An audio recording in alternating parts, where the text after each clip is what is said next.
गोड्डा जिले के बसंतराय प्रखंड क्षेत्र अंतर्गत हिलावे पंचायत की गैरुआ नदी इन दिनों अवैध बालू खनन का बड़ा केंद्र बनती जा रही है। ये इलाका पथरगामा थाना क्षेत्र में आता है और यहाँ से जो तस्वीरें और वीडियो सामने आए हैं वे प्रशासनिक व्यवस्था पर गंभीर सवाल खड़े कर रहे हैं। स्थानीय ग्रामीणों का कहना है कि ये कोई एक दिन या एक सप्ताह की बात नहीं है। महीनों से लगातार नदी का सीना चीरकर बालू निकाला जा रहा है। दिन के उजाले में ट्रैक्टरों की लंबी कतार लगती है। नदी किनारे से बालू उठाकर अलग अलग जगहों पर डंप किया जाता है और फिर रात के अंधेरे में हाईवे के रास्ते बड़े वाहनों में लोड कर बाहर भेज दिया जाता है। आप स्क्रीन पर साफ देख सकते हैं कि किस तरह से खुलेआम बालू का उठाव किया जा रहा है। ना तो किसी प्रकार की रोक दिखाई दे रही है, ना ही किसी तरह की प्रशासनिक मौजूदगी। इससे ये सवाल उठना लाजमी है कि आखिर ये अवैध कारोबार किसके संरक्षण में चल रहा है। गैरुआ नदी क्षेत्र के लोगों का कहना है कि दिन भर ट्रैक्टरों की आवाजाही से गांव की सड़कें भी प्रभावित हो रही हैं। धूल उड़ती है, रास्ते टूट रहे हैं और नदी के किनारे गहरे गड्ढे बनते जा रहे हैं। लगातार बालू निकालने से नदी की प्राकृतिक संरचना बिगड़ रही है। पर्यावरण विशेषज्ञों की माने तो अनियंत्रित बालू खनन से नदी की धारा बदल सकती है। बरसात के मौसम में कटाव की स्थिति और गंभीर हो सकती है। भूजल स्तर में गिरावट आ सकती है, जिसका सीधा असर खेती और पेयजल पर पड़ेगा। सबसे बड़ा मुद्दा ये है कि इस पूरे मामले में गोड्डा खनन पदाधिकारी की भूमिका क्या है। क्या खनन विभाग को इस अवैध गतिविधि की जानकारी नहीं है, या फिर जानकारी होने के बावजूद सख्त कार्रवाई नहीं हो पा रही है। जब इस संबंध में गोड्डा खनन पदाधिकारी को सूचना दी गई तो विभाग की ओर से कहा गया कि मामले की जांच कर कार्रवाई की जाएगी। लेकिन अब सवाल ये है कि क्या सिर्फ आश्वासन से काम चलेगा?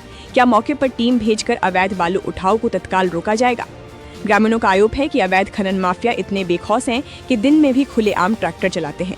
रात में हाईवे पर बड़े पैमाने पर बालू लोड किया जाता है। अगर ये सब हो रहा है तो क्या स्थानीय प्रशासन और थाना को इसकी भनक नहीं लगती? पथरगामा थाना क्षेत्र में चल रहे इस अवैध कारोबार ने पुलिस प्रशासन की कार्यशैली पर भी सवाल खड़े कर दिए हैं। कानून कहता है कि बिना वैध परमिट के खनन अपराध है। इसके बावजूद अगर महीनों से ये गतिविधि जारी है तो जिम्मेदारी किसकी तय होगी? गोड्डा जिले के कई हिस्सों में अवैध बालू खनन पहले भी चर्चा में रहा है। इससे सरकार को करोड़ों रुपए के राजस्व का नुकसान होता है। जो बालू सरकारी नीलामी के जरिए खनन होना चाहिए वो चोरी छिपे निकाला जा रहा है। इससे सरकारी खजाने को सीधा नुकसान पहुंचता है। राजस्व की हानि के साथ साथ पर्यावरणीय नुकसान भी कम नहीं है। नदी का अस्तित्व खतरे में पड़ सकता है। जिस नदी पर आसपास के गांवों की जीवन रेखा टिकी है वही नदी धीरे धीरे खोखली की जा रही है। स्थानीय लोगों ने मांग की है कि गोड्डा खनन पदाधिकारी स्वयं मौके पर पहुंचकर निरीक्षण करें। अवैध खनन में संलिप्त लोगों की पहचान कर सख्त कार्रवाई की जाए। ट्रैक्टर और वाहनों को जब्त किया जाए और दोषियों पर कानूनी कार्रवाई हो।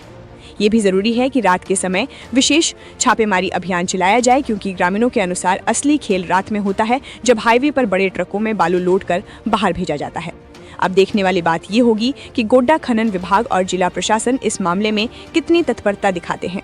क्या ये मामला भी अन्य मामलों की तरह कुछ दिनों की चर्चा बनकर रह जाएगा, या फिर वास्तव में सख्त कार्रवाई कर अवैध बालू उठाव पर रोक लगेगी?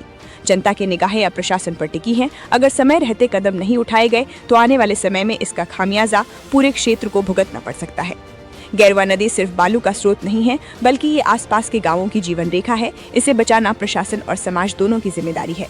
फिलहाल सवाल वही है, क्या गोड्डा खनन पदाधिकारी इस अवैध खेल पर लगाम लगा पाएंगे? क्या पथरगामा थाना क्षेत्र में चल रहा ये धंधा बंद होगा, या फिर नदी का सीना यूं ही छलनी होता रहेगा?